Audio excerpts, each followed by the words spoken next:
मेरे प्यारे विद्यार्थियों, मैं मनोज यादव, लेक्चरर मैथमेटिक्स। आज आपको समुच्चय के बारे में पढ़ाऊंगा। क्या है समुच्चय? सबसे पहले सेट्स को जानेंगे, क्या इसकी परिभाषा है, क्या इसके एग्जाम्पल हैं और इसका कितना इंपॉर्टेंस आगे की स्टडी में रहेगा। तो सेट्स पढ़ते हैं। सेट्स की डेफिनेशन बड़ी इजी सी है। A well defined collection of distinct element is called set. Hindi में अगर समझें तो एक वेल डिफाइंड मतलब सुपरिभाषित, इतना परिभाषित रहे कि हम पहचान पाएं कि वो सेट है। कलेक्शन संग्रह हो गया। डिस्टिंक्ट वर्ड ये थोड़ा इंपॉर्टेंट है। Distinct in the sense different thing, जैसे 2, 3, 4, अभी एग्जाम्पल लेंगे तो समझ आएगा। A well-defined collection of distinct element is called set. That means ये हो गया कि भिन्न भिन्न अवयवों का एक सुपरिभाषित संग्रह हम करेंगे तो उसे समुच्चय कह देंगे। एग्जाम्पल लिया A is equal to AEIOU।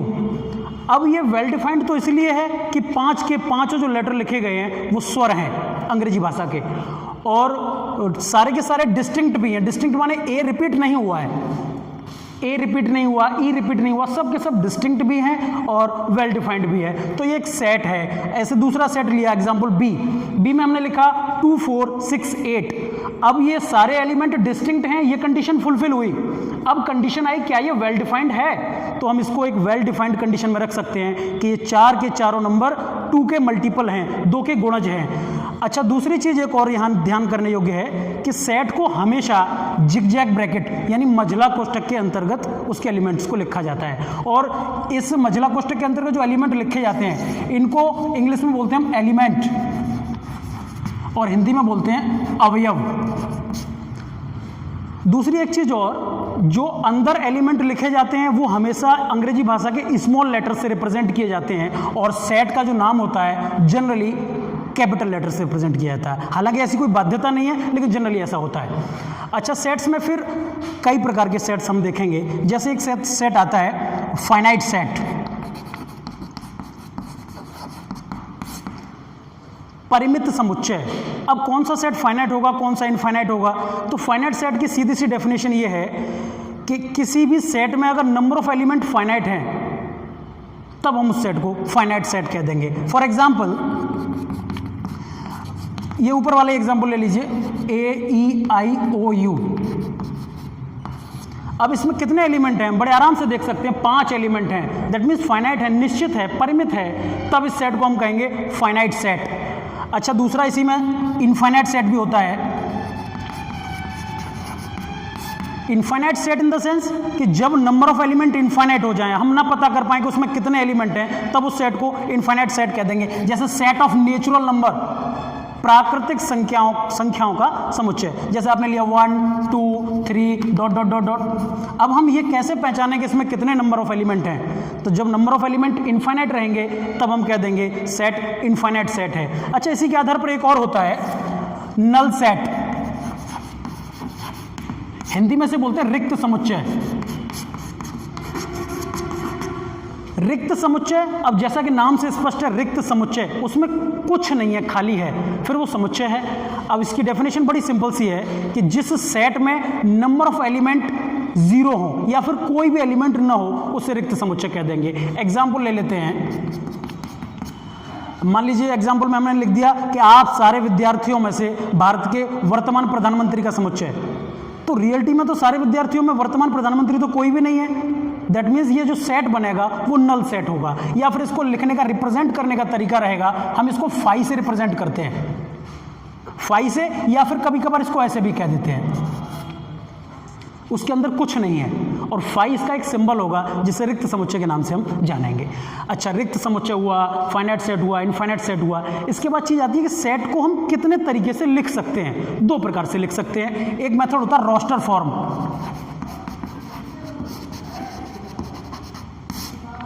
Roster Vidhi, roster form, ये क्या है कि जब हमें सारे अवयव अलग अलग दिख सकें। जैसे आपने एक सेट लिया, मान लीजिए B इज इक्वल टू 2, 4, 6, 8।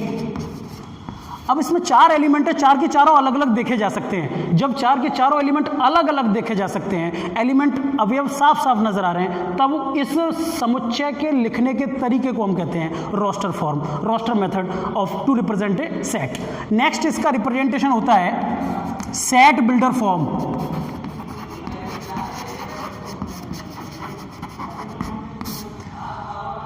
पहले हम सेट पहचान पाए, सेट क्या है, फाइनाइट सेट क्या है, इनफाइनाइट सेट क्या है, नल सेट क्या है। अब हम सेट को लिखने के तरीके जान रहे हैं। पहला तरीका था रोस्टर फॉर्म, सारे एलिमेंट अलग अलग दिखाई दिए। अगला मेथड है सेट को लिखने का सेट बिल्डर फॉर्म, हिंदी में से बोलते हैं समुच्चय निर्माण विधि। समुच्चय निर्माण विधि। अब समुच्चय का निर्माण करना है, मैं सारे एलिमेंट अलग अलग नहीं लिखने, इसको लिखने का बड़ा आसान सा तरीका होता है। जैसे मान लीजिए ऊपर वाले सेट को ही लिखना है समुच्चय निर्माण विधि के रूप में, तो हम लिखेंगे B is equal to the collection of all x's. इसका थोड़ा बोलने का तरीका सीख लीजिए। The collection of all x's, वे सारे के सारे एक्स यहाँ आने वाले हैं, सच दैट, इस प्रकार हैं वे एक्स। किस प्रकार है, अब इसकी परिभाषा ढूंढो। क्या परिभाषा है कि सब 2 के मल्टीपल हैं, सब 2 के मल्टीपल हैं। तो हम कह सकते हैं x is the multiple of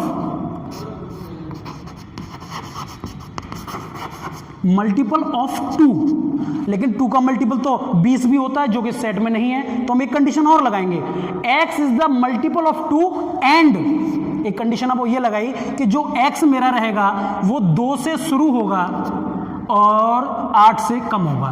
बराबर भी लगा सकते हैं क्योंकि दोनों और 2 और 8 को शामिल है।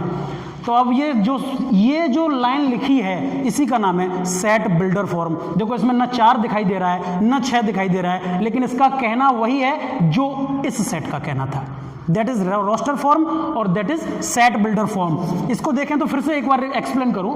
एक्स, इसको बोलेंगे the collection of all x's such that x is the multiple of 2 का मल्टीपल है, एंड जो एक्स है वो कैसा है, 2 से बड़ा भी है और 8 से छोटा भी है। 2 और 8 दोनों शामिल हैं। अब 2 और 8 दोनों शामिल हैं, इसके बीच में जो मल्टीपल होंगे वो सब लेने हैं, लेकिन 12 शामिल नहीं होगा क्योंकि कंडीशन यहाँ अप्लाई है।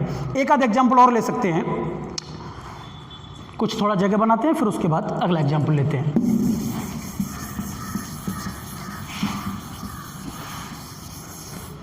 सेट बिल्डर फॉर्म अच्छे से समझ में आ गई। 1-2 एग्जाम्पल करते हैं और अच्छा समझ में आएगा।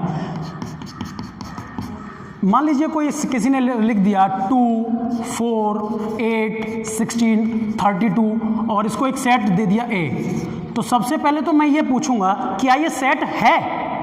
तो आपकी सबसे पहले नजर जाएगी सारे एलिमेंट अलग अलग हैं, दैट मीन डिस्टिंक्ट हैं और वेल डिफाइंड हैं। Well defined in the sense एक पैटर्न होता है जिससे हम ये पता कर लेते हैं कि कौन सा एलिमेंट इसमें आएगा कौन सा नहीं। तो पैटर्न साफ दिख रहा है, इसका दुगना हुआ फिर उसका दुगना हुआ फिर उसका दुगना हुआ फिर उसका दुगना हुआ। ये ऐसे समझो कि ये 2 की पावर 1, 2 की पावर 2, 2 की पावर 3, 2 की पावर 4, 2 की पावर 5। तो पैटर्न है, दैट मीन्स वेल डिफाइंड है, सुपरिभाषित है, और अलग अलग है, दैट मीन्स डिस्टिंक्ट है। तो सेट की परिभाषा पूरी, ये सेट है, लेकिन किस फॉर्म में है।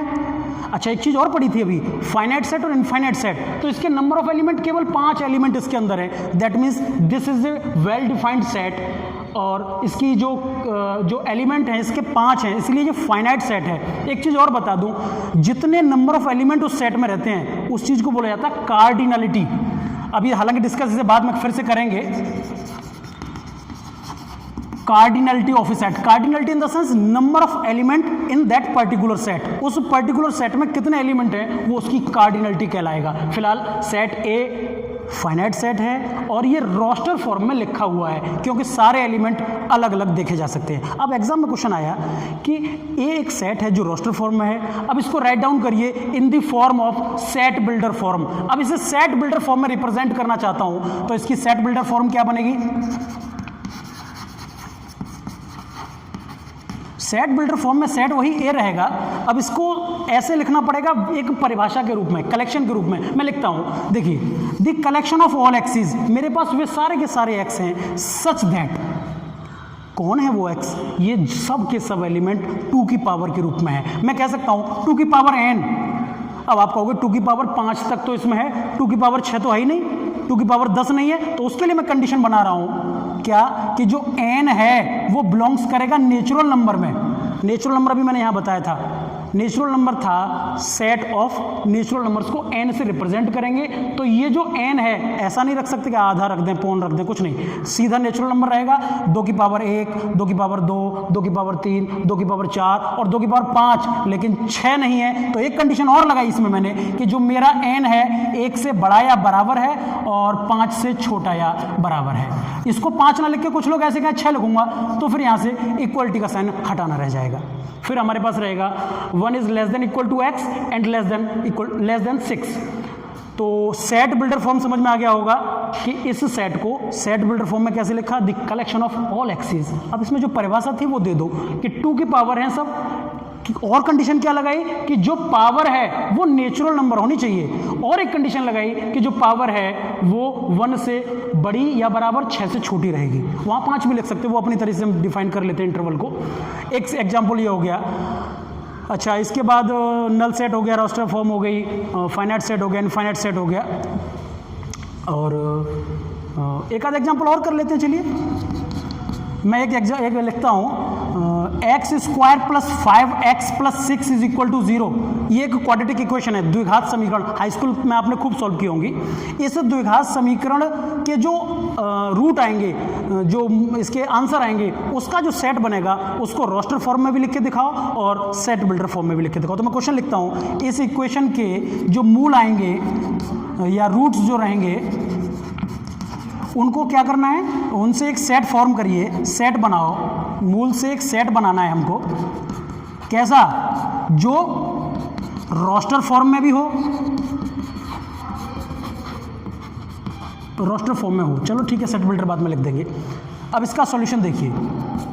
सबसे पहले तो हमारे पास जो इक्वेशन है उसको देखिए, क्वाड्रेटिक इक्वेशन है, x square plus 5x plus 6 is equal to 0। और बहुत आसान इक्वेशन है, 7वीं 8वीं क्लास से आप सॉल्व कर रहे हैं। देखा होगा, बीच वाले पार्ट्स को ब्रेक करते हैं, 6 और ये 3 2 6 करके बनता है। बहुत आसान, आपने किया भी है पहले, तो बहुत ज़्यादा इसको एक्सप्लेन करने की जरूरत नहीं है। फिलहाल इसको आगे बढ़ाते हैं। इसका आप कॉमन लेते हैं x प्लस 3, फिर आपने इसमें से 2 कॉमन लिया तो फिर x प्लस 3, और ये फैक्टर करते समय सबसे इंपॉर्टेंट चीज़ बताई जाती है कि ये जो 2 ब्रैकेट बचते हैं, अगर ये सेम नहीं बच रहे हैं, दैट मीन्स आपका फैक्टराइजेशन मेथड है वो कहीं ना कहीं मिस्टेक हो चुकी है उसमें। तो ये दोनों ब्रैकेट सेम है, तो x प्लस 3 एक ब्रैकेट में और x प्लस 2 दूसरे ब्रैकेट में इज इक्वल टू 0। अब दो पार्ट मिलकर के 0 दे रहे हैं, ये कब पॉसिबल है, आइदर दिस 0 और दिस 0, या तो इसको 0 होना पड़ेगा या उसको 0 होना पड़ेगा। तो मैं ये मान लेता हूं जब, या फिर either x plus 3 is equal to 0, तो x की वैल्यू आ गई -3, और अब की बार मैं लिखता हूं जब x प्लस 2 को 0 होना पड़ेगा तब x की वैल्यू आ जाएगी -2। मेरे पास 2 वैल्यू निकल के आ गई, क्योंकि क्वाड्रेटिक इक्वेशन था तो नंबर ऑफ सॉल्यूशन भी 2 ही आने थे, क्योंकि जितनी डिग्री होती है उतने ही उसमें सॉल्यूशन बन जाते हैं।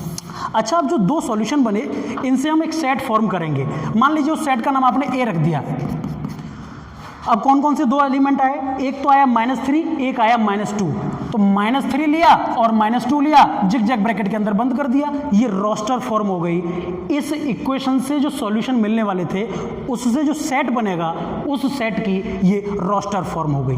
अब कोई आदमी आपसे कहे, कोई स्टूडेंट्स आपसे कहे कि इसको सेट बिल्डर फॉर्म में भी लिख के दिखाइए, तो अब इसको सेट बिल्डर फॉर्म में लिख पाना थोड़ा सा कठिन हो जाता है। देखिए लिखते कैसे हैं, सेट बिल्डर फॉर्म, समुच्चय निर्माण विधि। समुच्चय निर्माण विधि माने समुच्चय का निर्माण करने वाली विधि लिखनी है इसमें। तो फिर वही पहले की तरह, A is equal to the collection of all x's such that, वे सारे एक्स में लेने वाला हूं, कौन से, सच दैट। अब इसका कोई पैटर्न नहीं है, जैसे यहां ढूंढ लिया था कि वो 2 की पावर है, कि वो 2 का मल्टीपल है। अब यहां क्या पैटर्न है, अब यहां जब हम पैटर्न न ढूंढ पाए तब हमेशा उस रोस्टर फॉर्म के जितने भी एलिमेंट थे सबको एक इक्वेशन के रूप में लिख देना चाहिए, क्योंकि वो एक बेहतर तरीका होता है। तो मैं भी वही करने जा रहा हूं। ये 2 एलिमेंट थे, क्योंकि 2 एलिमेंट है तो क्वाड्रेटिक इक्वेशन की फॉर्म में आ जाएगा। मैं कहूंगा x such that x belongs to, ज्यादा कठिन हो जाएगा, ऐसे ही रखो, x such that x is the solution of, जो भी इक्वेशन बनी थी क्या थी हमारे पास, x square plus 5x plus 6 is equal to 0, bracket बंद। x, जो मैंने इस सेट रोस्टर फॉर्म को लिखा, the collection of all x's such that x is the solution of the quadratic equation x square plus 5x plus 6 is equal to 0। तो इस quadratic equation का जो सॉल्यूशन है वो ये हो गया। अच्छा, एक चीज और है, रोस्टर फॉर्म जो होती है वो यूनिक होती है। यूनिक इन द सेंस, इस सेट को इसके अलावा दूसरे तरीके से नहीं लिख सकते, लेकिन सेट बिल्डर फॉर्म यूनिक नहीं होती। हो सकता है मैंने ये सोचा, आप में से कोई इसी सेट को ऐसे लिख सकता था। कैसे, जैसे मान लीजिए the collection of all x's such that, आप लिख रहे हैं जैसे x belongs to r, R in the R कभी मैंने आपको एक्सप्लेन नहीं किया, ये आर है वास्तविक संख्याओं का समुच्चय, सेट ऑफ रियल नंबर। तो ये जो संख्याएं हैं वो रियल नंबर है। कोई दूसरा आदमी लिखता, मान लो इसी को रिप्रेजेंट करता, वो कहता collection of all x such that x belongs to, ये रियल नंबर के अलावा इनको हम इंटीजर्स भी कह सकते हैं, पूर्णांक। 5वीं 6वीं 7वीं क्लास में सीखा है, 8वीं में पूर्णांक को जेड से रिप्रेजेंट करेंगे। मैं अभी नोटेशन लिख दूंगा किसको किससे रिप्रेजेंट करना है। फिलहाल आर भी कहा जा सकता है, ये वास्तविक संख्या भी है, इसको जेड भी कहा जा सकता है कि ये इंटीजर भी है। और अब इसके बाद थोड़ी सी कंडीशन लगा दो, बिलोंग्स कर रहा है एंड बस ये लिख दो कि x square plus 5x plus 6 is equal to 0। अब इससे जो आंसर मिलेगा वो रियल नंबर हमें उसमें से उठाना है, लेकिन वो दोनों ही रियल है तो दोनों एलिमेंट यहाँ आ जाएंगे। ऐसे जेड माने इंटीजर हमें उठाना है, किस में से, इसके सॉल्यूशन में से, x square plus 5x plus 6 is equal to 0। तो ये रहा रिप्रेजेंट करने का तरीका। सेट क्या है, सेट की डेफिनेशन क्या थी, सेट के एग्जाम्पल क्या थे, कौन सा सेट होगा कौन सा सेट नहीं होगा, फिर सेट की रोस्टर फॉर्म क्या है, सेट की सेट बिल्डर फॉर्म क्या है, कुछ एक एग्जाम्पल आपके लिए मैंने छोड़े। अच्छा, नोटेशन में बताना चाह रहा था सर, मिनट का भी मुझे बता दे रही कितना। हाँ, तो सेट का ये एग्जाम्पल मैं आपको नोटेशन बता दूं। एन जहां भी पूरी किताब में आपको मिलेगा, एन अगर पूरी किताब में मिलेगा तो उसका हम आप सीधा अर्थ लगाएंगे set of natural number, set of natural number, set of natural number. अच्छा, दूसरी चीज, जब हमें कहीं W दिखेगा तो हम कहेंगे सेट ऑफ होल नंबर।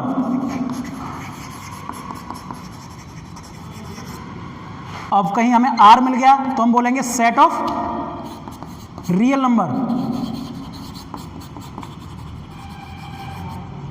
और इसके बाद जेड मिलेगा, मैं बता चुका, जेड माने सेट ऑफ इंटीजर्स, अभी मैं इनको हिंदी में भी बता दूंगा, इंटीजर्स। उसके बाद आप कहीं देखेंगे कभी कभी जेड प्लस भी लिखा मिलेगा किसी बुक में। जेड प्लस से आप कंफ्यूज मत होइएगा कि इन दोनों में क्या अंतर है, बस अंतर इतना है, ये सेट ऑफ इंटीजर्स है, नेगेटिव पॉजिटिव सब, और ये केवल set of positive integer, set of positive integer. अच्छा, जेड हो गया, आर हो गया, डब्ल्यू हो गया, एन हो गया, और भी एक आध जैसे क्यू है, कहीं क्यू देखने को मिलेगा, इसे हम बोलेंगे सेट ऑफ रेशनल नंबर। ये सब नंबर थ्योरी है, दरअसल आपने 9th में खूब पढ़ी होगी सेट ऑफ रेशनल नंबर। वहां हो सकता है आपने ऐसे पढ़ा हो, इसको बोलते होंगे प्राकृतिक संख्याओं का समुच्चय, इसको बोलते होंगे पूर्ण संख्याएं, इसको बोलते रहे होंगे वास्तविक संख्याएं, इसको बोलते रहे होंगे आप पूर्णांक, और इसको धनात्मक पूर्णांक, और ये परिमेय संख्याएं। कभी समय रहेगा तो इनके बारे में थोड़ा डिटेल में बताऊंगा। फिलहाल आज सेट की शुरुआत हो गई है, आगे सेट की अगली क्लास में। धन्यवाद।